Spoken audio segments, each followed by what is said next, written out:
Welcome everyone today, online and here in person. So when even the G7 is calling for an equitable, nature-positive, carbon-neutral pathway, you know that something is afoot, something's happening, isn't it? Well, nature is actually having a bit of a heyday at the moment, not just in political circles, but also economic circles.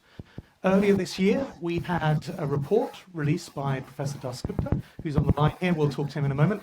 And this session today is extremely timely because we actually just released this morning, the UK government released their response to his review. So we will be able to touch upon that, hopefully, Partha, in a moment. So this whole idea about economics and nature is really gaining pace, but there's also this idea about technology and how do we make technology work to actually provide solutions as well. Now, most people think about technology, they think about nature and economics all being in opposition with each other. And Kat, I'd like to bring you in here now. What does this mean from a technological perspective? How do we bring that into the conversation here? Yeah, so I think, from my point of view, the absolute priority in terms of how we sort of harness and invest in technology in this space is around data and measurement. I think, the biodiversity is incredibly complex and we can't get away from that. So we need complex ways to be able to understand and handle that data. We're talking about we're moving to a situation where we want to integrate nature into sort of, global financial systems and models and things. And we're so far away from having the information that we need, let alone in a sort of standardized, traceable format. We actually just have fundamental knowledge gaps about what lives where. And that puts us in a situation where we're really running blind. It's a bit like, if you think about how it felt at the beginning of the COVID pandemic, when there wasn't any data, there wasn't any testing, and we had no idea the scale of the challenge or how fast it had spread or what the sort of personal political risk is or what we should do about it. And that's the situation we're in with biodiversity now. And you look now at the COVID situation where we have widespread testing, we have data coming out every day, and that data is guiding policy decisions, it's guiding sort of when and where we increase and decrease restrictions, it's guiding our own personal sense of risk and the way we act and behave as individuals, and that's the transition that we need to make for biodiversity in order to be able to incorporate biodiversity into these sorts of systems. And we do have, biodiversity, it's a big data problem, right? You've got millions of things responding to thousands of variables. It's different in every place. So unlike carbon, where a carbon molecule is a carbon molecule is a carbon molecule wherever it is, biodiversity is different. So how do you create a value system within that context?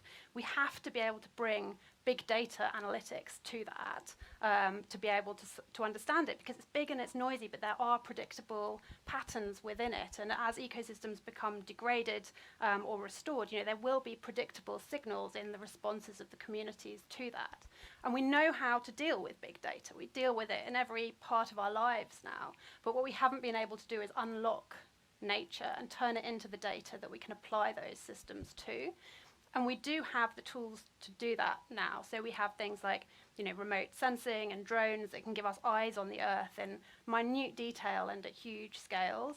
We have bioacoustics, and we have things like environmental DNA, which is what my company specializes in. So can you explain that to me? Environmental DNA, so how do you actually do that? What does that actually mean? Yeah, so basically, when we touch things, you leave a DNA in your fingerprints, right? And that DNA can be used to trace and identify individuals. When animals are going around their environment, they're leaving these traces of DNA everywhere. So in particular in water, so the water becomes a sort of soup of genetic material of everything that's in there. And you can capture it from the water just by literally drawing water up in a syringe and pushing it through a filter disc. You trap all of the DNA in the filter, send it to a laboratory, and you can sequence the DNA in there. So you've got essentially a fingerprint of the whole biome. And that includes everything from the microbes up to the megafauna, the blue whales, the jaguars and things. And DNA is being washed off the land into the water, so it's not just the aquatic animals.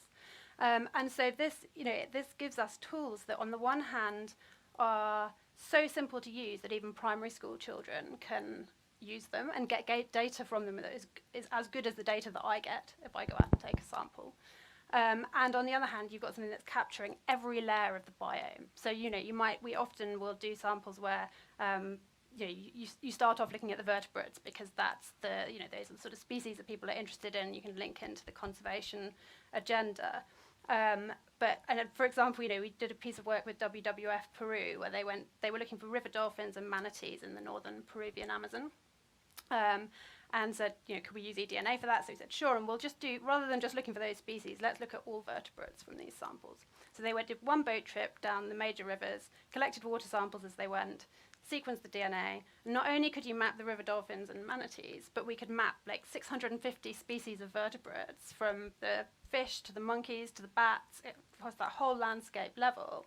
And we didn't, and then sitting in that DNA still, which we haven't looked at yet, you've got the microbial communities, you've got the invertebrates, and those contain so much information about the overall state of the environment. So we can start to learn what good looks like in terms of the biological communities of different ecosystems and habitats, and then start to really apply sort of machine learning, artificial intelligence, link it up to the remote sensing data and the other types of information that we have. So Partha, it seems to me that what we've just been hearing about there, all this technology, etc., compared to the economics that you've been talking about, there's quite a big gap between those two. How do you recognize the need for this amount of data in the work you're doing to back up the economics and the discussions that you're having? Yeah, it will be a partial entry into the thing because although my review was on the economics of biodiversity, I pretty much beginning of writing it, realized that it wasn't really about biodiversity, it was about the biosphere. It's the economics of the biosphere. So we are looking at a massive capital asset of which we are part.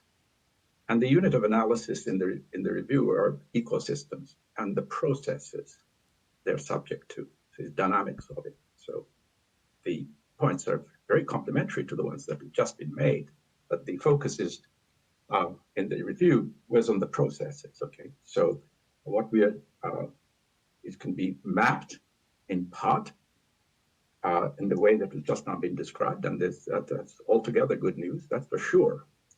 But I think I'd like to place some emphasis on something that's not been said, which is that there is an awful lot of knowledge already available, which we really need to tap and ignore for for decades, which is indigenous knowledge, people who actually live in the ecosystem. The richest biodiversity spots are in the tropics. That's been noted already. And that's also where the poorest people live.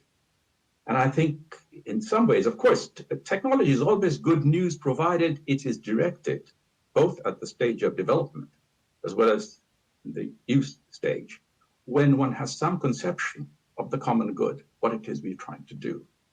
We observe technology going completely like a bull in a china shop today because, of course, we haven't had adequate institutions to deal with recording the scarcity of natural capital. But the oceans are open, they're open access. Now, if they're free, technology is going to be developed in a way which is rapacious in its use, in the use of nature. And of course, that's why the oceans are in a bad way. So let's be clear. Prior to technology, we need a clear vision of where we want to go. And one of the areas where we want to go is to create institutions which reflect the scarcity value of natural capital, the various ecosystems. And one way of doing that is to, in fact, allow people with knowledge to be able to make use of it. And that's where the indigenous people, when I say indigenous, I don't necessarily mean people who are living in the middle of sort of rainforest or something. I'm talking about farmers, foresters, fishermen, and so forth, right through the world, many of whom are illiterate, but they're extremely knowledgeable about the processes that are shaping their lives. And we need to make use of that. So yes, technology, but in addition, the key thing is not technology, it's institutions, because technology evolves within an institutional pattern. And what the review does is to paint a picture of the kinds of institutions we need, depending on the nature of the asset. It was absolutely correctly pointed out that we're not looking at carbon here and carbon there, because that's just one stuff. Here we are looking at biomass in the rainforest is very different from biomass in the tundra. So, I mean, you can't have something like biomass offsetting markets. That would be a terrible institution. You see, what we need are institutions which are sensitive to the scarcity value of these objects, because they will tease out then an inquiry into the processes. And you're quite right. Even ecologists know very little, let alone people like myself. It's a terribly difficult subject, and we'll never know. I mean, nature has evolved over 4 billion years, so we're really looking at an extremely complicated interacting system. So these are the observations I'm making is really complementary to the ones that just been made, in the sense that, don't forget, it's institutions which are the guiding force. Because otherwise, you can have terrible technology. I mean, you can have all sorts of schemata, but they'll go awry unless the incentives people have to make discoveries, to use discoveries, are consistent with, consonant with the common good. So we need to have connections between all of these things, obviously, and that's exactly, in fact, why we formed the Capitals Coalition last year. We were the Natural Capital Coalition, but just looking at nature alone was never going to be able to solve the challenges we had. It has to connect up to all of the capitals there. Kat, did you want to respond to that as well? I mean, the whole idea that actually, from an economic perspective, etc., we need to have those institutions, we need to have the technology as well. So how do you make sure that this technology is being fed into the right institutions, right places? Yeah, no, I think that's such an important point. Nature is place-based, and we have, like Partha just said, we've got people already all around the world who have been working, pretty much as a sort of labour of love and vocation to get to know and understand these places and doing conservation on a shoestring for years and years. And so, it's incredibly exciting that there's going to be this sort of real injection of money into this area where it's so badly needed, but there's a real risk that investment doesn't get to the people on the ground who really know how to make a place-based difference and to engage the local stakeholders and everybody involved in that environment, because buy-in is going to be so important. If you're creating habitat in people's backyards, you need them to be part of that process.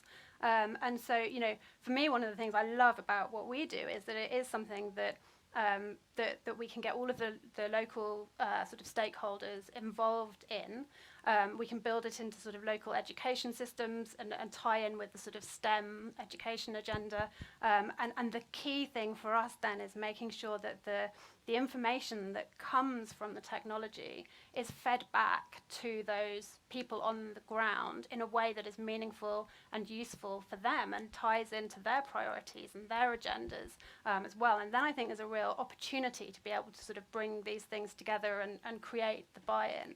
But absolutely, if you don't join those things up and you're not working through the right channels and getting the investment to the right people on the ground, then it's not going to have that impact. Technology on its own can only go so far. It's got to be institutionalized. I completely agree. And you mentioned there about the idea of working with people, so citizen science, the idea. So can people start using this technology themselves and start working on it in their local communities?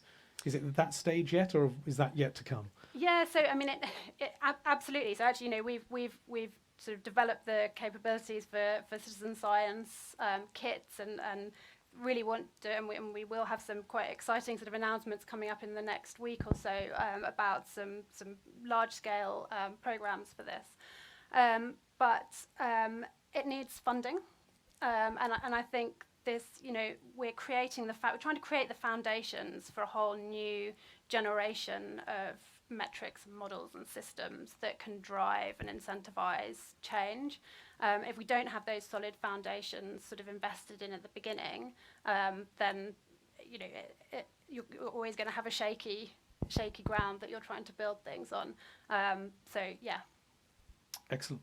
And Partha, if I can come back to you again, where are you seeing good examples of this being actually applied? The things that you talked about in the review, are there any particular sectors or particular countries that are really getting to grips with this now? I know we've got the response today from the UK government, which will take us a little bit of time to actually absorb what nature positive means from their perspective. But have you come across good examples so far? Well, when you say good examples of what, though? The review goes into a wide variety of places where we need to reorient our entire presentation of global economy, national economies. So One would be actually giving a state of the environment report, and they're done very badly. The indicators that we use to judge the performance of economies are completely wrong, like GDP. So there's that class of issues as to how to present our economies in relation to nature. And improvements are being made. The UK is a leading country in that, is the natural capital measurements. China is another, and there are several other countries which are doing that. Second is institutions which are designed to make people pay for their use of nature. That's extremely important. That's connected to my previous point that we need to have new institutions. It's called payment for ecosystem services. Again, Costa Rica is very advanced in that. China is quite advanced in that, as is the UK. So the idea here is that there are these hidden services that Mother Nature provides, and it diffuses across space. The person whose property from which the service is being generated does not receive payment for it because it's an externality, it's a benefit that goes to others. So the question is, how do you bring their incentives in line? So that's another promising route. So that, I'll give you a second one. Third is the use of nature as your technology, which of course is what you've called nature-based solutions. And it's really very important for us to recognize that when we say investment, we use the word investment, it does not mean somebody with a hard hat drilling on the tarmac to create, leveling the road or something. Because that's a sort of a robust view of investment. Investment in economics means increase in the stock of some capital asset, which in this case, in the case of natural capital, means waiting. Waiting is an investment. That is, plant a seed, wait for it to grow. And that's an investment, okay? Because tomorrow the plant will be somewhat different from what it is, or the seed will be somewhat different from what it is today. So nature-based solution is essentially relying on the technology that Mother Nature has constructed to solve problems that we have created. For example, improving the characteristics of a wetland.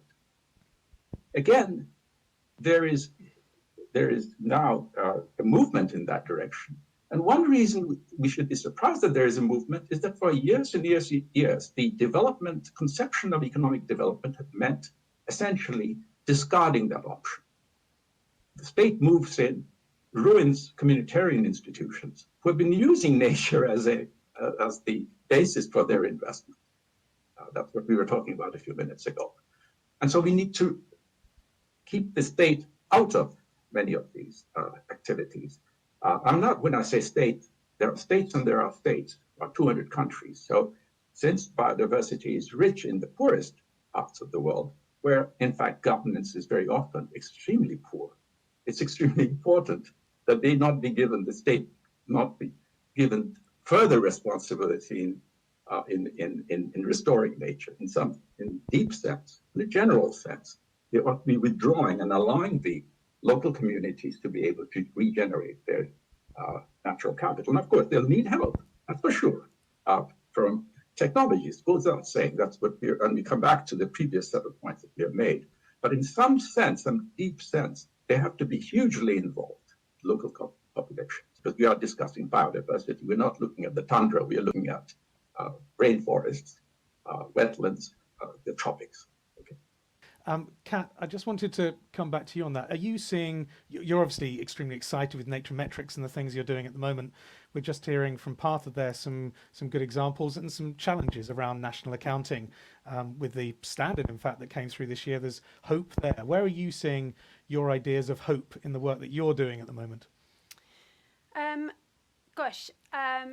Actually in a huge number of different spheres and across many different types of users. So, I think that there's a real drive now from the private sector towards being nature positive or net positive impact. There's a feeling that there's, part of that is that there's a feeling that there are more regulations coming down the line, and that's certainly a really important part of it. But you're seeing companies wanting to get out ahead of that now, wanting to stake their reputation on their environmental credentials.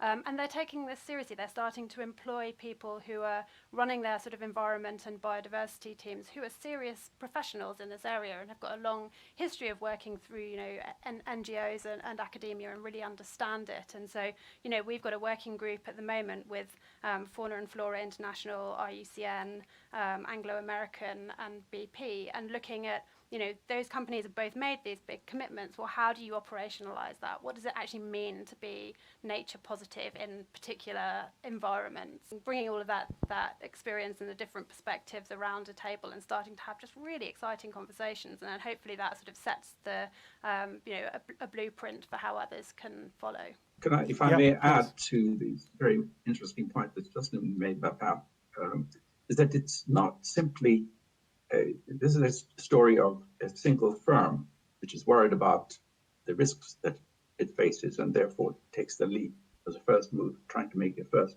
move advantage. But it would be easier and more productive if companies actually recognize that they need to be monitored, they need to be accountable. And it's like tying your hands to improve your future, collectively tying your hands. So just as we today demand food companies to disclose the content of the food we eat when we buy it, that wouldn't have happened 50 years ago. We didn't know what we were eating. Today we do, and that's because we care about our health.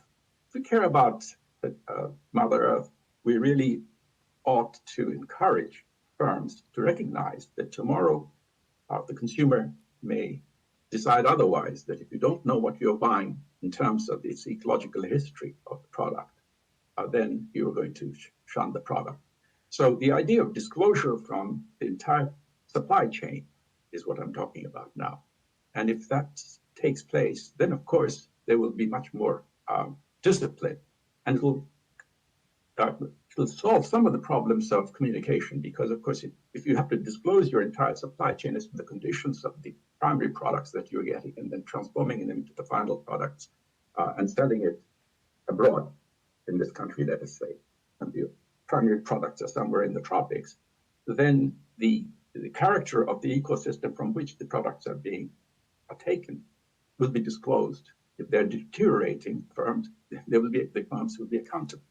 Of course, that will reduce the uncertainty enormously for firms. It's to their advantage, because at the moment, rents get dissipated because there are no institutions curbing excesses. So yes, I'm very much in agreement with Pat on this. I saw a lovely way of placing businesses on a continuum between from opportunistic to compliant to transparent to accountable. And I think we're really, we're starting to see businesses wanting to move up that curve, and some of it's being pushed by legislation, some of it's being pushed by sort of this recognition that they're going to be judged by their customer base, and also you've got pulls from customers at one end making decisions about ethical purchasing, and you've got pushes from investors at the other end about where the money is going. And I think all of these things are starting to happen now, and it is starting to filter through into businesses, really taking this seriously in a way that they weren't even 3 years ago. That change is incredibly noticeable. We've been inundated at the Capitalist Coalition, particularly through COVID, with new businesses coming forward. I think there is a big skills gap, though, and a knowledge gap, I think, still that we need to fill here. That actually there's a lot of people I know in businesses who are trying to hire people with the understanding to help them here to be able to understand their relationship to nature and to people, but there's not enough people out there at the moment to help them to do that. So a great opportunity if you're looking for a new role or new job, then get involved into natural capital. But maybe we can just end on one comment from both of you. Maybe I'll come to you, Kat, first. What is it that you would like to see in the next few years? And most people are looking forward to 2030. I was speaking to a CEO the other day who said that by 2030 they won't be in their job. So let's think about something a bit closer than that. Let's think about something now. Okay, so what do you want to be seeing by the end of this year that needs to occur in the work that you're doing that will connect through to what we're discussing today? I think so I'm really excited about what's happening sort of in the build-up to COP15, the Biodiversity COP in Kunming at the end of this year. The elephants have already arrived, I noticed the other day. Yes. And that's going to be setting the agenda for the next sort of through to 2050 and the global goals and targets. I would love to see those incorporate a really sophisticated understanding of actually what tools we have at our disposal at the moment, because we often end up working in an area where we just assume that we can't measure things well. So we have to take these very broad sort of area-based proxies and things. And actually we have the technology to do so much better than that. So I would love to see those conversations, those targets, those sorts of things actually really sort of incorporate the sorts of technologies we have at our disposal now. Well, we'll definitely help you through our work at the Capitalist Coalition. And Partha, what about you? What do you want to see happen before the end of this year is out? You should hope after the one I'm suggesting is a wish, not a hope. I don't think, because it's not on the agenda at all. I think we really desperately need, as soon as possible, but it's not going to happen because nobody mentions it, is an international institution to manage the global commons. Because otherwise it'll be just fragmented in the way the climate negotiations have been, because there'll be the atmosphere is a global common, but there's nobody's paying any rent for use of it as a deposit, a sink for our deposits of carbon. Likewise with the oceans. Oceans are in a bad state. I'm assured of that by some of the world's great oceanographers. They know what they're talking about.